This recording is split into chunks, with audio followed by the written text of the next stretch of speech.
The lights were bright, the cameras were rolling, and the energy in the studio was buzzing like it always was before a live taping.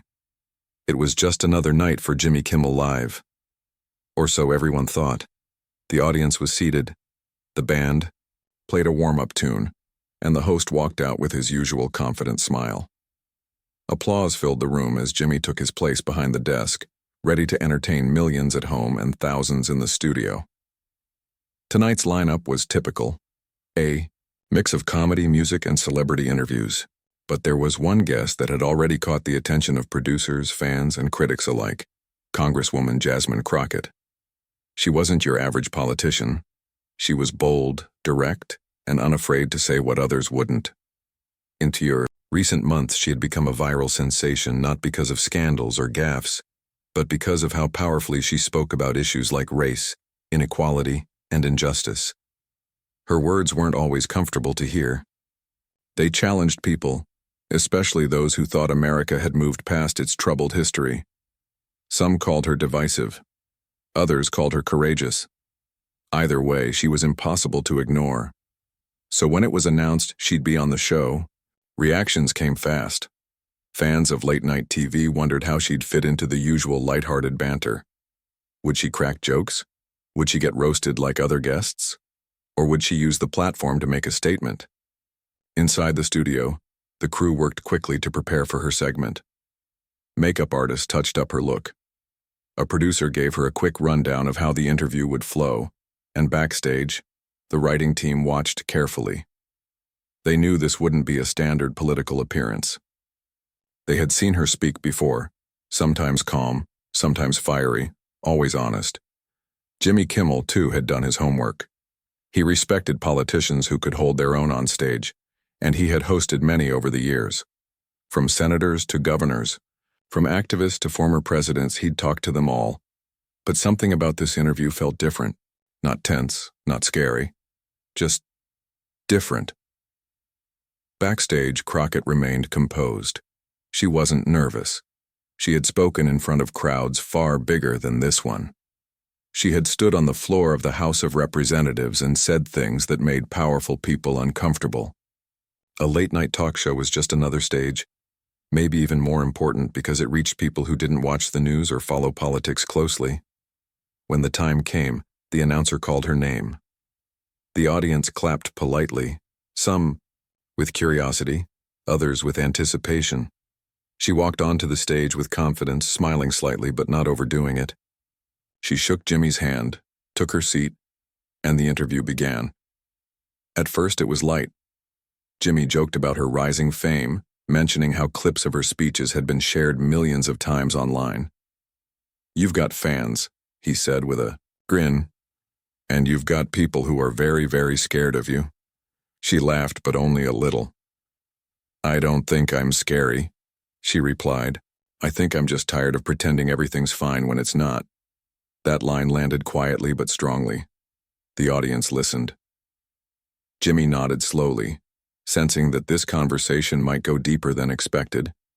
He asked about her work in Congress, the bills she supported, the challenges she faced. She answered clearly, not rushing her words. She spoke about education, healthcare, voting rights, big topics, but she made them feel personal. She mentioned families she had met, people who had written to her, kids who had drawn pictures for her after seeing her on TV. It was easy to forget she was a politician. For a moment, she just sounded like someone who cared deeply about people and wanted to do something real about the problems they faced. Then, the mood shifted slightly.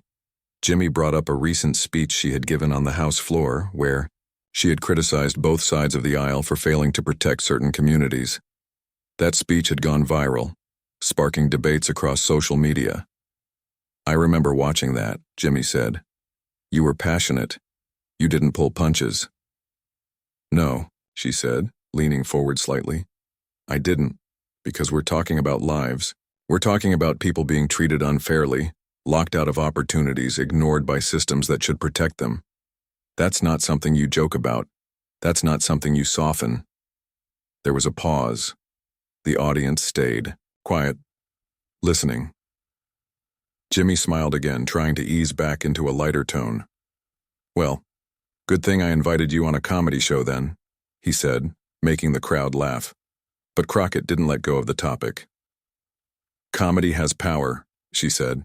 More than people realize, late-night shows shape opinions.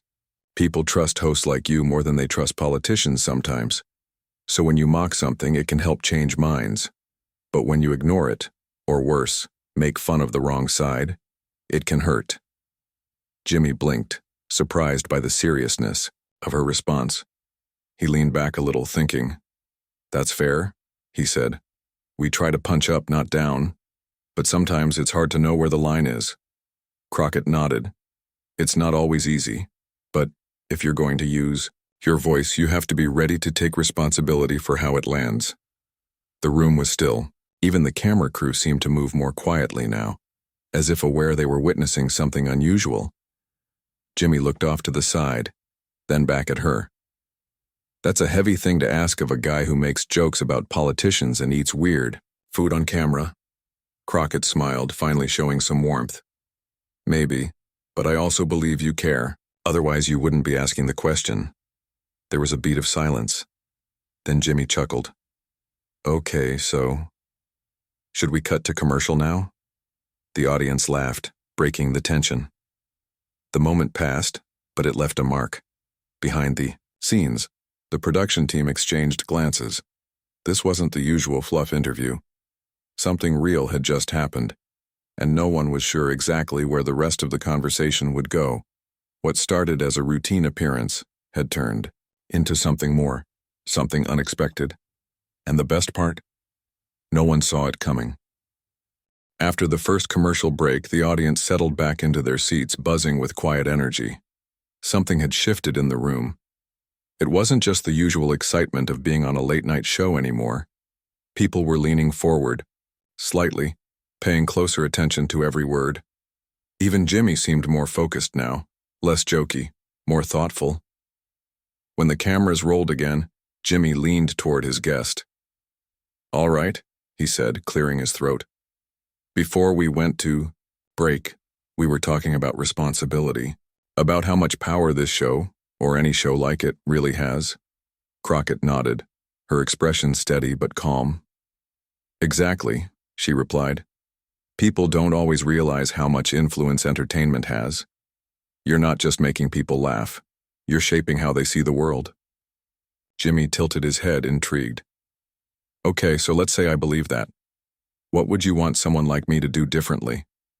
She paused for a moment, thinking carefully before answering.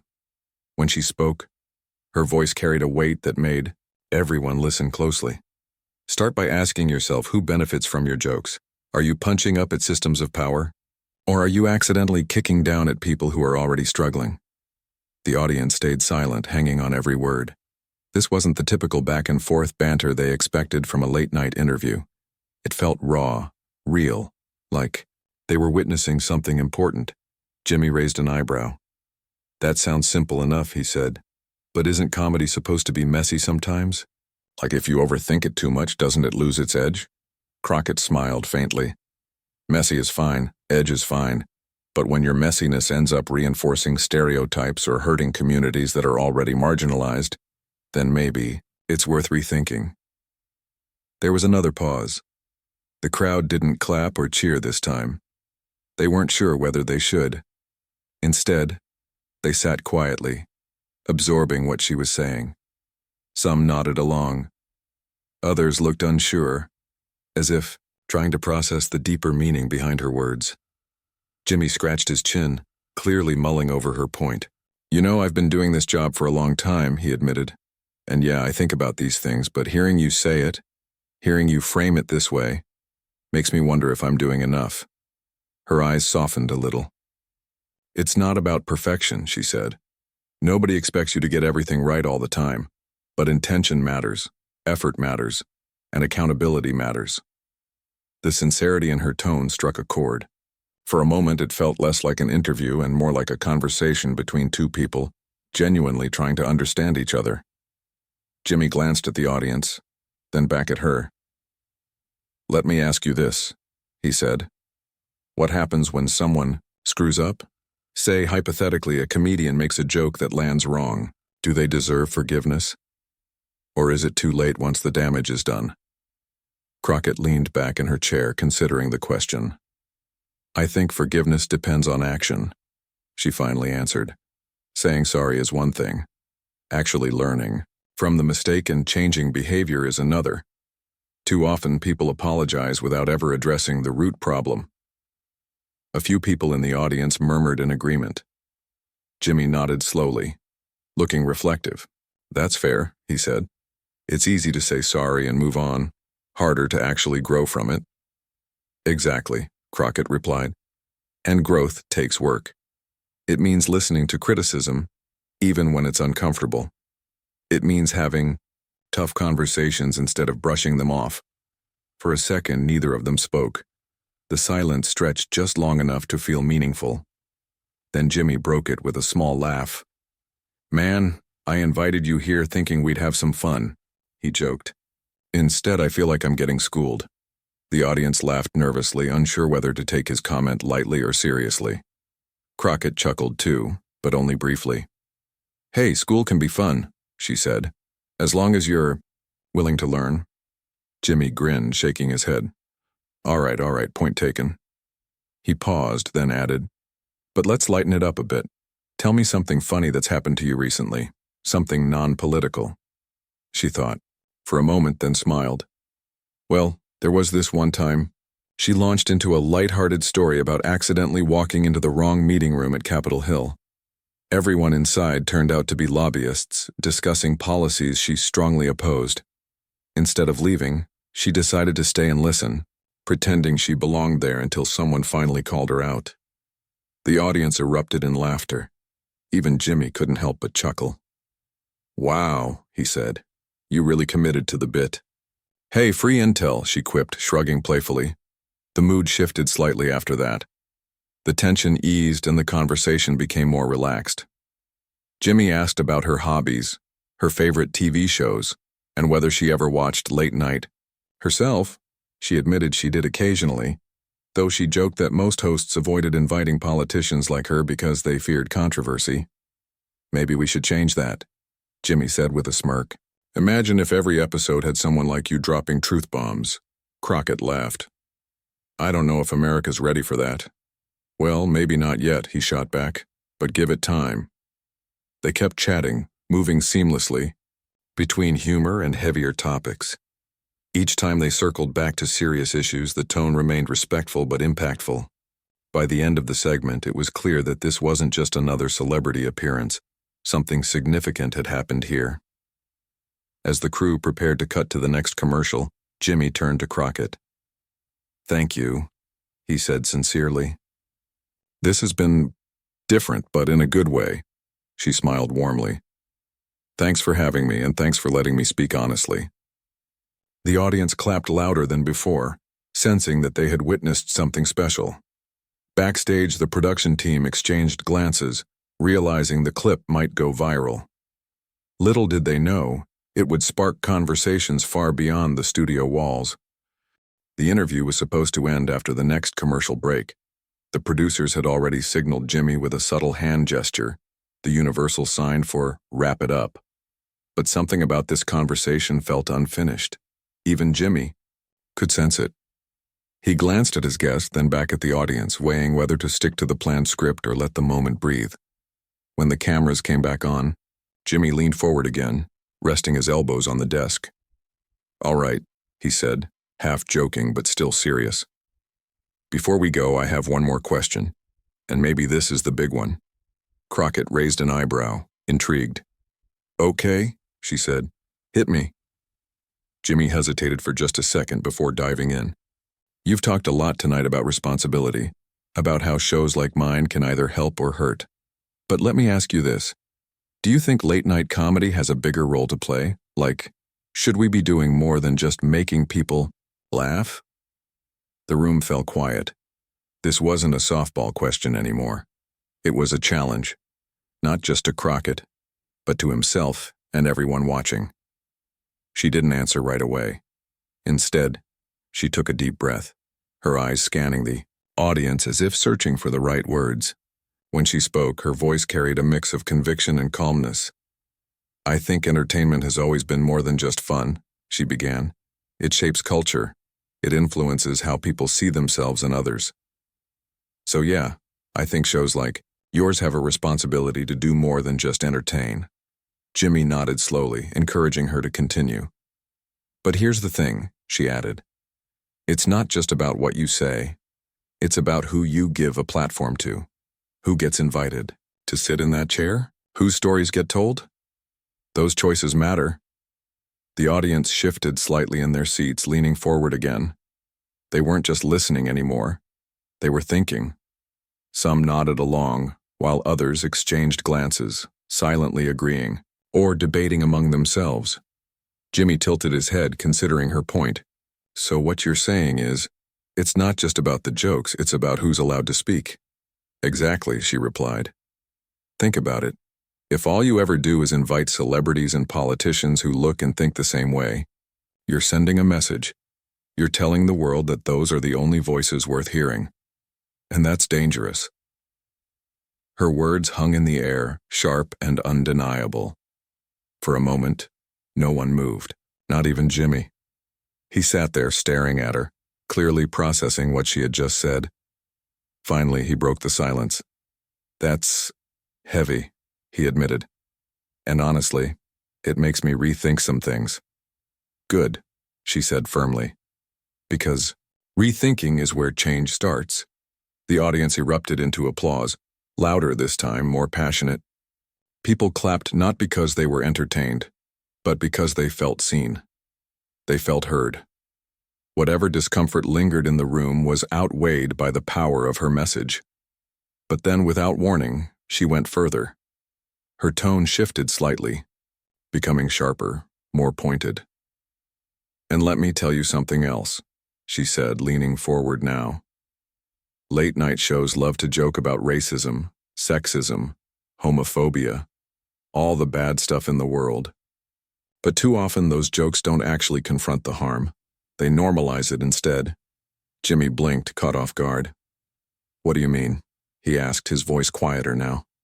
I mean, she continued, when you make fun of someone, being racist without calling out why racism itself is wrong, you're missing the point. You're laughing at the symptom, not the disease. And sometimes, that laughter gives people permission to keep acting the same way. The energy in the room changed instantly. The light-hearted vibe evaporated, replaced by something heavier. Tension crackled through the air like static electricity. Even the crew behind the cameras froze, unsure of what to do next. Jimmy stared at her, visibly shaken. His usual quick wit deserted him. For once, he didn't have a clever comeback or a deflecting joke. All he could do was sit there absorbing her words. Then almost instinctively he held up a hand. Hold on, he said softly. Can we stop for a second? The audience murmured, confused. Stop? In the middle of an interview? That never happened. Jimmy turned to the camera, signaling to the control room. Cut to commercial, he said, firmly. Then turning back to Crockett, he added, We need to talk about this. The crew scrambled to follow his instructions. Within seconds, the red light on the camera switched off, and the screen cut to a pre-recorded ad. The studio audience sat stunned, unsure of what had just unfolded. Some whispered to each other, trying to piece together the moment. Others simply stared at the stage, waiting for answers. Backstage, chaos erupted. Producers rushed over, asking Jimmy what was going on. Was everything okay? Should they edit the clip before airing it later? Did they need to prepare a statement? Jimmy waved them off, his focus entirely on his guest. He gestured for Crockett to join him off stage, away from the cameras. She followed, calm and composed despite the sudden turn of events. Once they were alone, Jimmy exhaled deeply. Wow, he said, shaking his head. That hit hard. She looked at him steadily. I meant every word, she said. If it's uncomfortable, good. Discomfort is where growth happens. He nodded, running a hand through his hair. I know you're right, he admitted. But hearing it laid out like that, it made me realize how much work I still need to do. They stood there for a moment, both silent, both reflecting. Finally, Jimmy spoke again. Thank you. he said quietly, for saying what needed to be said. Crockett smiled faintly. Don't thank me yet, she replied. Wait until you decide what to do about it. With that, she turned and walked back toward the stage, leaving Jimmy standing alone. He watched her go, his mind racing. What had started as a routine interview had turned into something far greater, a wake-up call not just for him but for anyone watching. When the cameras rolled again, the mood was different. The playful banter was gone, replaced by a sense of purpose.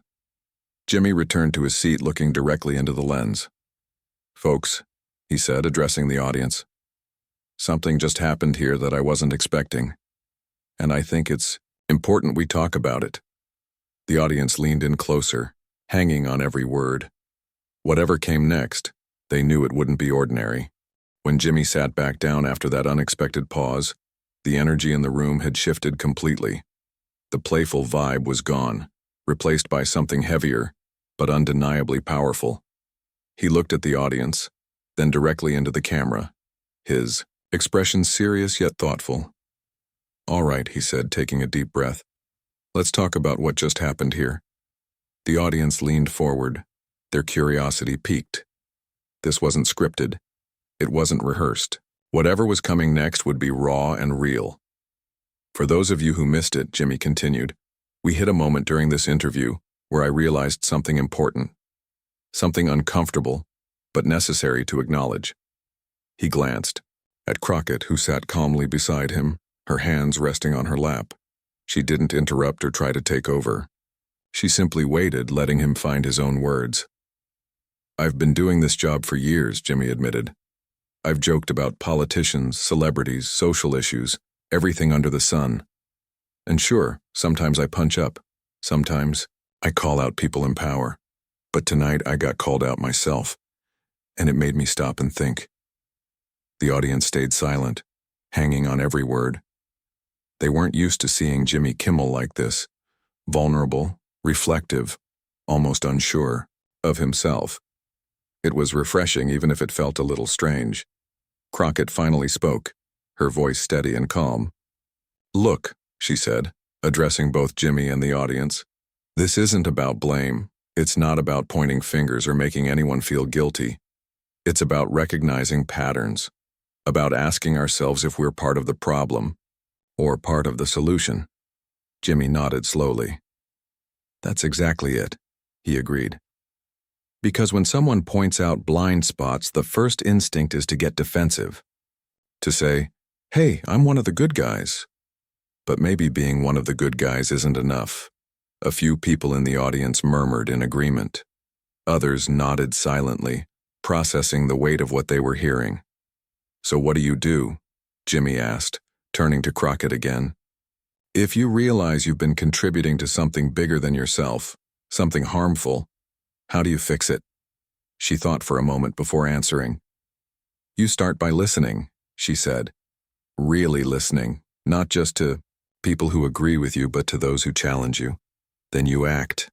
You make changes even if they're small, even if they're uncomfortable. Her words resonated deeply, not just with Jimmy, but with everyone in the room. For many, it was a wake-up call.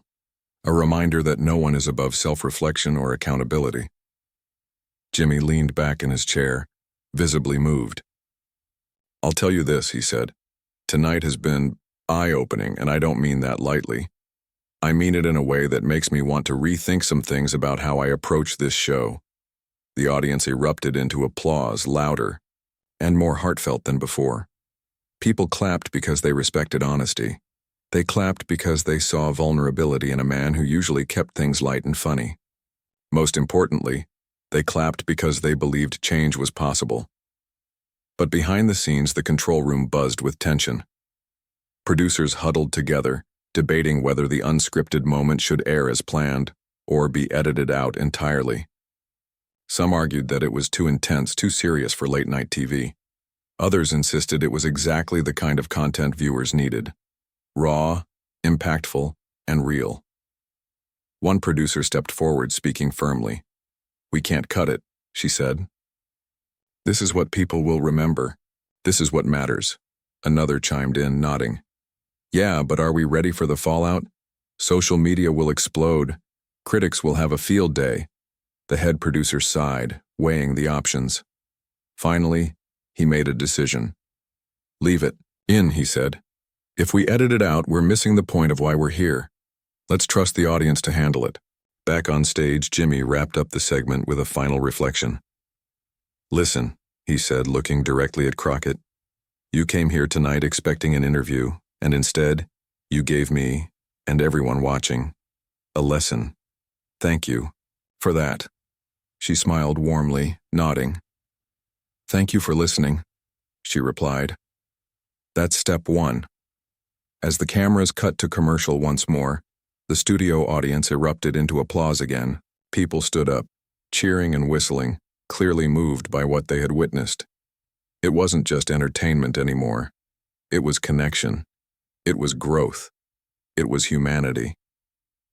Behind the scenes, the crew exchanged glances, some smiling, others still, processing what had just unfolded. No one could deny it. This was one of those rare moments that transcended television. It wasn't just a show. It was a conversation, a spark, a beginning. By the time the episode aired later that night, clips of the interview were already circulating online. Viewers watched in awe as Jimmy paused the show, listened intently, and acknowledged his own shortcomings. Social media lit up with reactions, some praising Crockett's courage, others commending Jimmy's humility. Hashtags like accountability matters and listen to learn trended within hours. Critics weighed in from all sides. Late-night hosts debated the incident on their own shows, some defending Jimmy, others siding with Crockett's message. News outlets covered the story extensively, framing it as a pivotal moment in modern media. Even political analysts jumped into the fray, discussing the intersection of comedy, politics, and social responsibility. For Jimmy, the experience lingered long after the cameras stopped rolling. He replayed the interview in his mind, thinking about how often he had joked about serious issues without fully considering their impact. He realized that while laughter could bring people together, it could also perpetuate harm if not handled carefully. The next morning, he arrived at the studio early, sitting alone in his office with a notebook. He jotted down ideas, ways to incorporate more meaningful conversations into his show, ways to amplify voices that needed to be heard.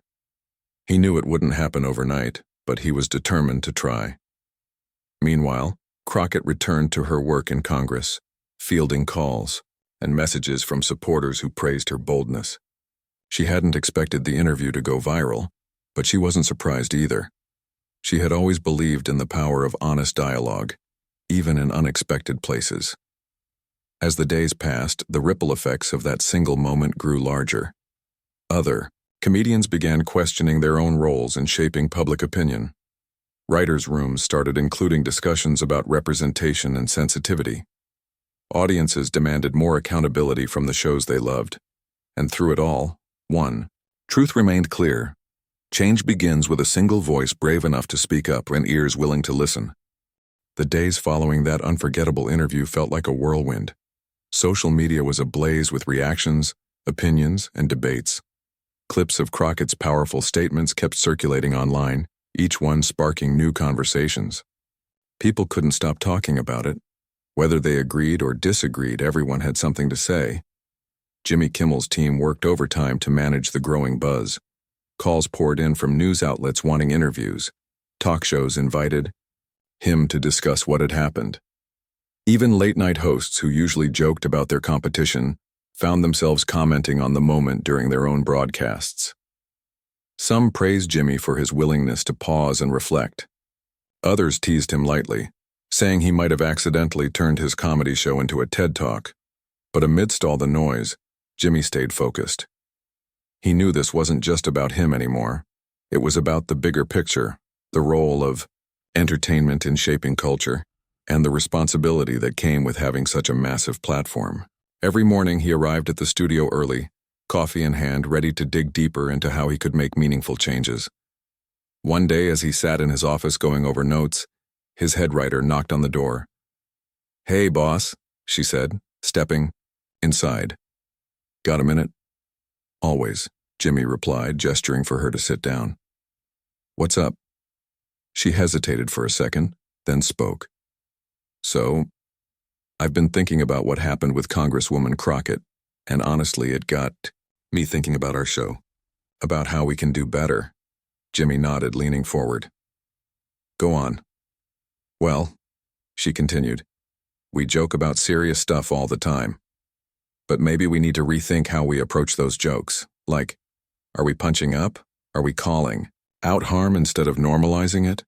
Because if we're not careful, we could end up doing more damage than good. He listened intently, nodding along. You're right, he said. And I think we owe it to our audience to try harder, to be smarter about this. The writer smiled faintly. Good. Because I've got an idea. What if we did a series of episodes where we invite guests who challenge us? People who aren't afraid to call things out or offer different perspectives. Not just politicians, but activists, educators, artists. Anyone with a voice worth hearing. Jimmy thought about it for a moment. I like it, he said finally. Let's pitch it to the team tomorrow, see what they think. Meanwhile, across the country, Crockett was fielding questions of her own. Reporters wanted to know why she had spoken so candidly on national TV. Supporters thanked her for saying what needed to be said. Critics accused her of grandstanding, or trying to hijack a comedy show for political gain. But through it all, she remained calm and composed. In an interview with a major news network, she addressed the backlash head-on. Look, she said, sitting comfortably in her chair. I didn't go on that show to attack anyone. I went there to have a conversation. If my words made people uncomfortable, good. Discomfort is often the first step toward growth. Her response resonated with many viewers, especially younger audiences who appreciated her honesty. Memes began popping up online, quoting her most memorable lines from the interview. Late-night comedians referenced her speech in their monologues, some jokingly, others sincerely. The phrase "listen to learn" became a rallying cry for those advocating for accountability in media.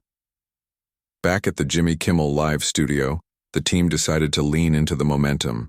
They announced a special episode dedicated to exploring the themes raised during Crockett's appearance. Guests included activists, journalists, and even former late-night writers who shared their thoughts on balancing humor with responsibility. The goal was simple: to keep the conversation going. On the night of the special episode, the energy in the studio was electric. The audience buzzed with anticipation, eager to see how Jimmy would address everything that had unfolded. When he walked out onto the stage, the applause was thunderous. All right, folks, he said, grinning as he took his seat. We've had quite the week, haven't we? The crowd laughed and cheered, knowing exactly what he meant. For those of you who missed it, he continued, a few nights ago something happened here that I wasn't expecting. A guest challenged me, and all of us, to think differently about the role of comedy in society. And tonight, we're diving deeper into that conversation. As the episode unfolded, the guests brought fresh insights and perspectives. One activist talked about the importance of representation in media. Another shared personal stories about how jokes can hurt marginalized communities. A former late-night writer admitted that sometimes writers' rooms don't always consider the broader impact of their material. Throughout the evening, Jimmy listened intently, asking thoughtful questions and encouraging open dialogue. The tone of the show felt different, less polished, more authentic. By the end of the night, both the live audience and viewers at home were buzzing with ideas and reflections. Social media exploded once again, this time with praise for Jimmy's willingness to evolve. Critics who had initially dismissed the incident now acknowledged the effort behind the special episode. Fans flooded comment sections with messages of support, thanking the show for tackling tough topics in a respectful way. Even other late-night hosts joined the conversation. Some aired similar segments on their own shows, inviting guests to discuss accountability and representation.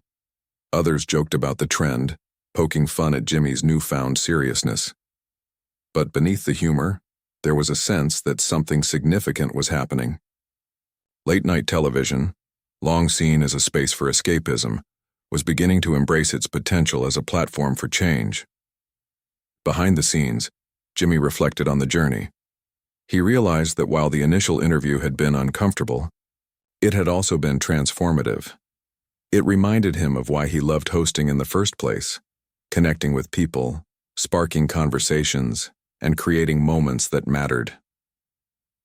One afternoon, as he reviewed footage from the special episode, his assistant walked in holding a note.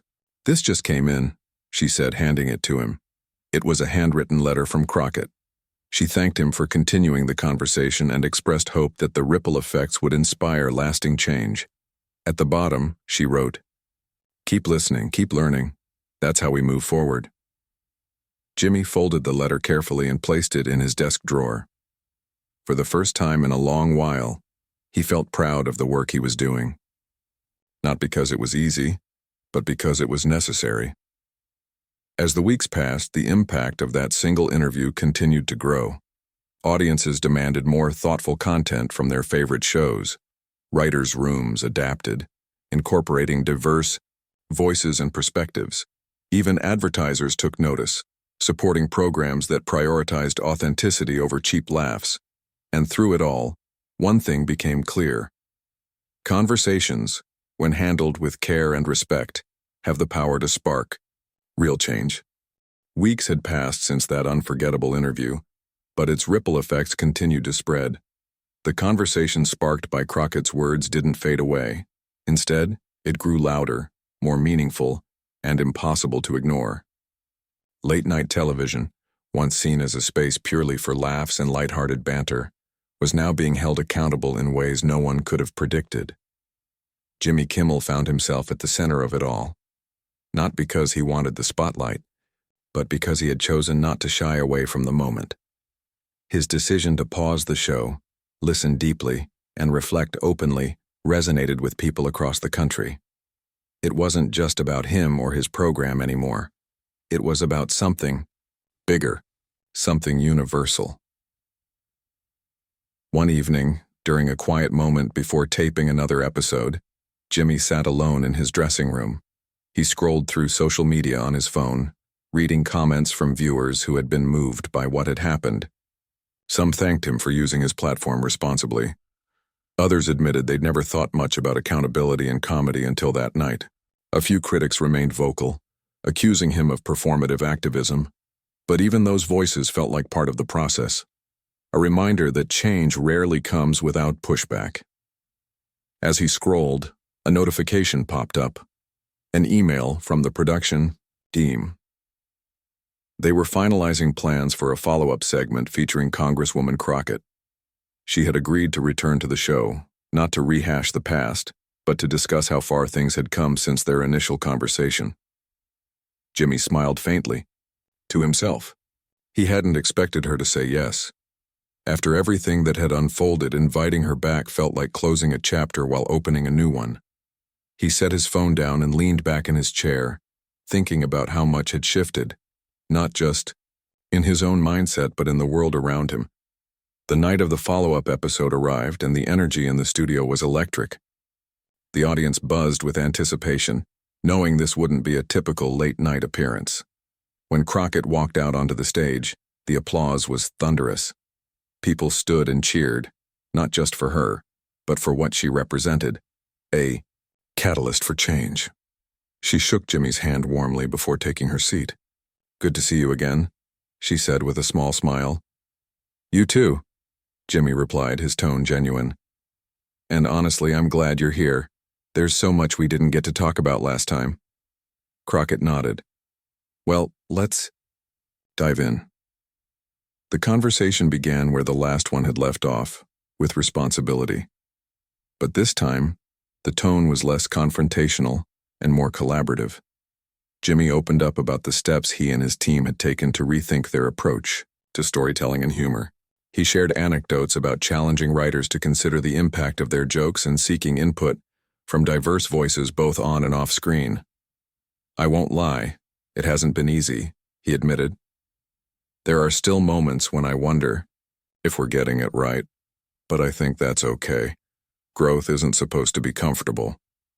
Crockett listened intently, nodding along. "That's exactly it," she said. "It's not about perfection. It's about effort." About showing up every day and asking yourself, am I doing better than I did yesterday?